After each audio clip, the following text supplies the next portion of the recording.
তুমি কি ভাবছো আমি কষ্ট পাচ্ছি?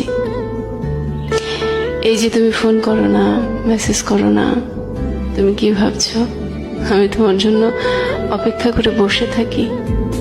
একদমই না।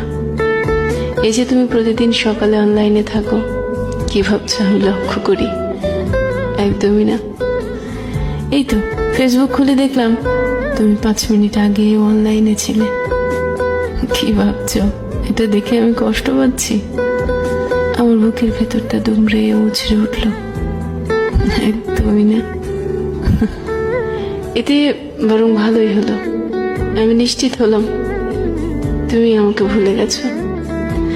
আমিও আর আশা করবো না তুমি কোনোদিন ফিরে আসবে বলে।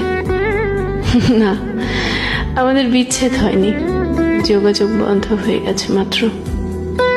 তুমি আমাকে কোথাও থেকে ব্লক করোনি, তুমি আমার থেকে মুক্তি চেয়েছিলে, যেটা আমাকে বলতে পারোনি। হঠাৎ তুমি যোগাযোগ বন্ধ করে দিলে।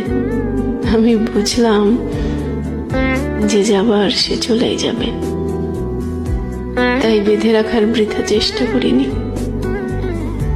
যদি কখনো আমায় মনে পড়ে সেদিন তুমি হয়তো বুঝবে তুমি আমাকে কি পরিমাণ কষ্ট দিয়েছিলে।